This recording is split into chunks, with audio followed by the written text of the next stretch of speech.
Rutherford Issues with Brian Barrett on FM 101.9 and AM 1450 Murfreesboro, FM 100.5 Smyrna. Listen and watch at wgnsradio.com.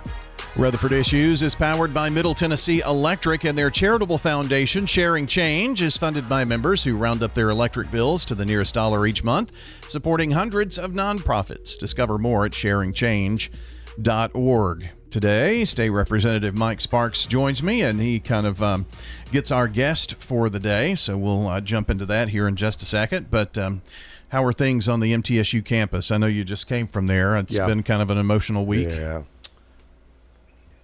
I mean, it really is. You know, you think of a young student just jumping off everybody's probably been in the library, seen the library, jump off the fourth floor, I guess, and commit suicide. So it's all the more reason to bring awareness to mental health suicide. You know, we've got a conference at Motlow, if anybody's interested, with the chancellor, December 9th, 10 o'clock. Appreciate Gary Winton and Motlow College and the chancellor, Flora Tidings, and others. But if folks want to get involved, just call my office, 741-6829.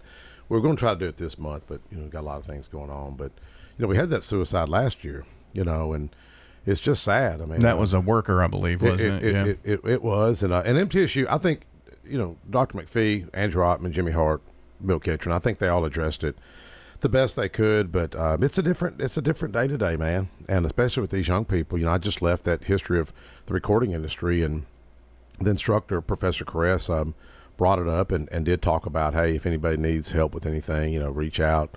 So I think MTSU is trying to do the best they can. But I know the chancellor, when I had to read my op-ed about mental health and, you know, Amazing Grace and some of that, they're going to be asking for about another almost $500,000 in finance, which I'm on finance, and Charlie Baum's chair, to try to help address, you know, these students and what they're dealing with, you know.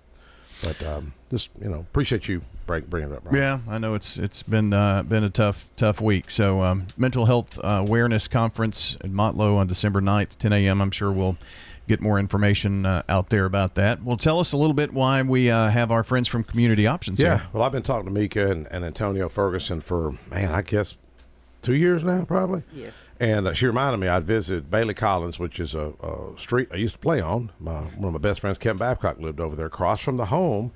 And it was really touching of what y'all are doing. And they just opened a new facility in Smyrna over there at President's Place. So wanted to bring them up. Well, very good. Antonio is the Executive Director of Community Options Incorporated, and Mika McClendon, the Tennessee State Director. So first of all, Antonio, let me ask you about Community Options. Kind of give us an overview or your elevator speech when you say, I'm with Community Options. Well, what is Community Options?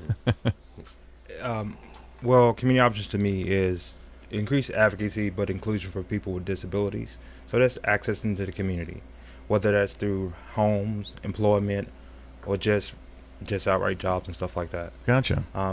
I'm a big advocate, and that's why I spoke with Mike before.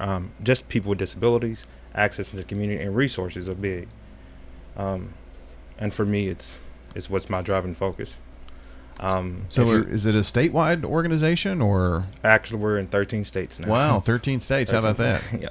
So in Tennessee, and I'll let Mika go into it, we operate in 5 cities. So now, in all of those states, was this started here in Tennessee? No, we started actually in New Jersey. Princeton, New Jersey was the original one in 1989. So then we branched out into other states, Nashville and Rutherford being that first area in Tennessee for us. Okay, well, very good. Mika, as the Tennessee State Director, what does that mean for you every day?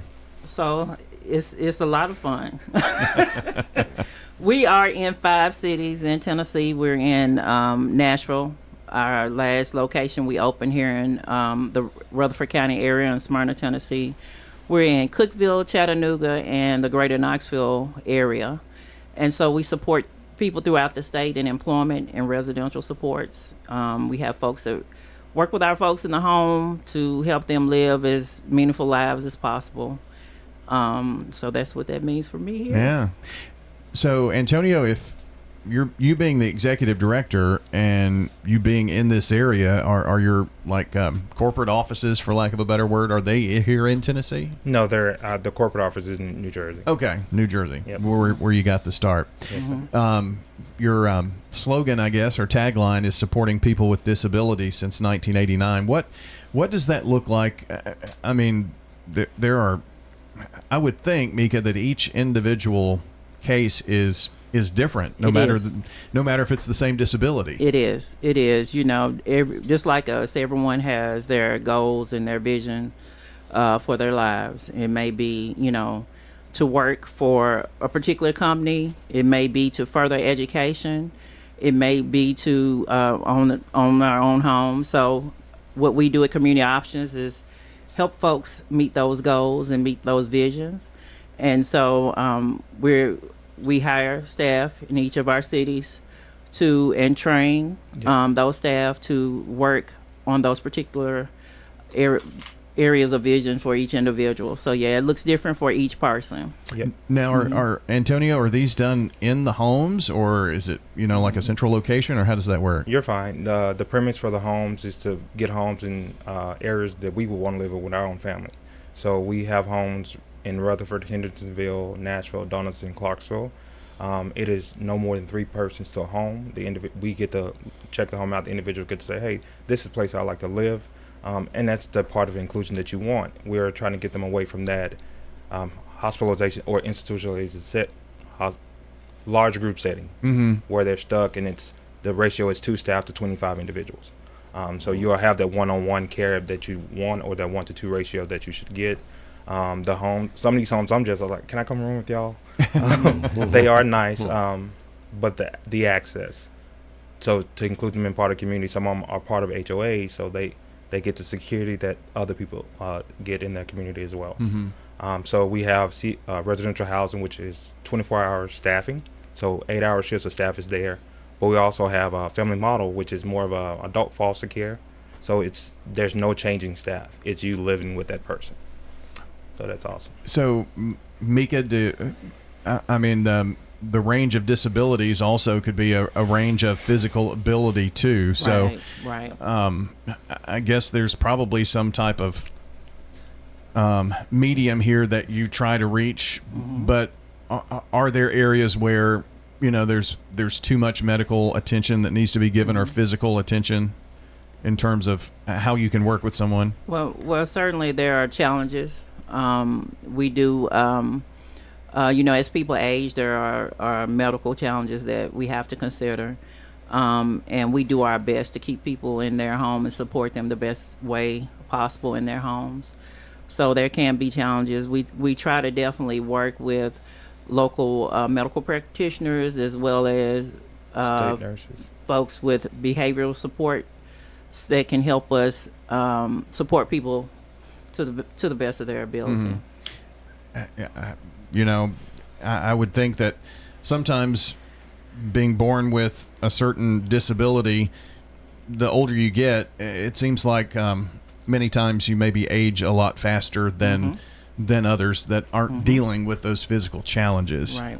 So you've got an event coming up, I think, right?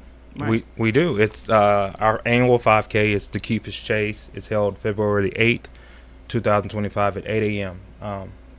It's awesome. It's the Keepers Chase. Is the theme is you can meet your lover there possibly as well. We're actually founded around the same time. We have red and white shirts. Red for unavailable. If you are white, it's available. So we have had in the past people propose, or they're at the race as well. Oh, that's interesting. I don't need to go. You can wear the red shirt. I got a red shirt too. You're taken. Although Felicia may wear the white shirt. But the premise of this is giving back to that accessibility. Yeah. So the funds for this go back into Murfreesboro and Nashville. So even though we operate in 13 states, the hard truth is that people with disabilities financially don't get enough funding to live substantial.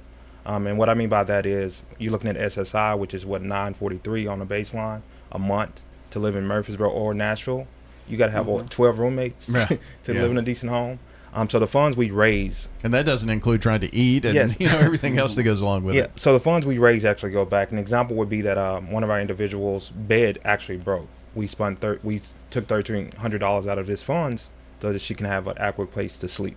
Right. Another would be our first trip, whether that's to Dollywood or put your toes in the sand, to get them out of their zip code. And it's amazing when you see things happen like this as well. They're very grateful. Yeah. We have people who do work, and unfortunately right now there is a cap, so they can't work so many hours, but then they don't have enough money to do this. Right. Oh, because of the SSI, right? Yes. Yeah. Right. So yes, this is important to us. I think that we definitely need Murfreesboro help to get that advocacy for our people, and the first step is just showing up for the race. I do want to mention this is our 17th annual race. And this is actually, the Cupid Chase 5K is actually the biggest 5K, because in all of our cities, in 45 cities, Yep. this race takes place on the same day Oh, wow, in every okay. city. So this is a pretty big deal. It's a pretty big race, and it's very important to us. And the fact that they're all on the same day, this is one of the biggest or the biggest? Yep. Wow. Right. Does that say a lot about Tennessee? And the heart of Tennessee, and people just really want to give and help and advocate for those who need an advocate. Right. Honestly. Right. So the sign-ups, where do you do that? CupidChase.org. You're actually, when you go online, you'll look for Tennessee. You'll look for Nashville. So Nashville and Rutherford, we're neighbors. Right. Right. A love and hate relationship, but with it being so close, we're combined with our Cupid's Chase this year. Okay. Very good. And information about community options, where would we find that online? At comop.org. You can go look at all the services we have for individuals as well as family members and workers. If you want to work, we're hiring. Okay. That's right. And we also need volunteers for Cupid's Chase as well. So not only do we want people to register, we are looking for volunteers. Mike, in our last couple of minutes, any thoughts? Well, I was just touched when I went over and visited the Bailey Collins home and with what y'all are doing, and what was the illness that the folks were. It was a very rare illness that they suffered from. Prater Willie. Yes. And I was very moved and touched. I know we've been talking about doing this for, I guess, 2 years, so I appreciate y'all. And if folks want to apply, they just go to comop.org, correct? Yes, Search sir. careers. And your new location? It's 106 Potomac Place. Yes, the Mayor Reeves gave some great Reed gave some great comments. The new town manager, and Brad Turner was there. Commissioner Turner was there as well. Yes. Nice event. I think many times for things like this, we want to turn to government for options, but when you have organizations, they can probably do it streamlined, better, and make the money go further, things like that. And there's heart behind it too. Well, you said it, not me. I mean, I know there's good state employees. We don't say Well, they don't have sure. heart. But I visited Tennessee Children's Home out in Spring Hill, and I was talking about this. Last night we had a Capitol prayer event at the governor's conference room. John DeBerry was there, and Mark Lewis came. And that Tennessee Children's Home, the Church of Christ helped sponsor that. And I asked the coordinators doing that, I said, how many of these kids here, because it was like a boys' home, and I said, are from fatherless homes? They said 100%. 100%. But hats off the Church of Christ for stepping up to help the Tennessee Children's Home. Baptist Church has some of those here I'm a too. Baptist. I mean, we help too. Yeah. I'm just not saying them out. I'm just saying that those are the organizations that work in these situations, and for those with disabilities, Mika, I'll let you have the kind of the final word here, but they may feel like they don't have the opportunity or know what to do. I know transportation can be an issue, obviously. So, maybe this is the option for them, community options. Yes, definitely. Again, if folks want to get in touch with us, we are at 611 Potomac Place in Smyrna, Tennessee, is our local office here in the Rutherford County area. We have expanded our services in the area, supporting more people in the area, and definitely we're open to see how we could help if anyone is in need. Mika McClendon, the Tennessee State Director, and Antonio Ferguson. Thanks for stopping in today. Thanks for the work you do, and if we can ever help promote, we'll be sure to do that, okay? Thank you Thank so you much. so for having much. us. Absolutely. And just one final word here, last few seconds, but just remind you today is the last day for early voting, so be sure to get out and do that. And again, remember, on the square, if you want to vote this afternoon on the square, the trick-or-treating is going on from 3 to 5, so the streets will be closed off. So you might want to either vote earlier in the day there or check out one of the other locations. The annex up on Vine is very close to the downtown area. Next Tuesday, will be Election Day, November 5th. Lots of local races that we'll be watching, along with what's happening on the national scene. So you'll be able to tune in around 7 o'clock and hear all the coverage.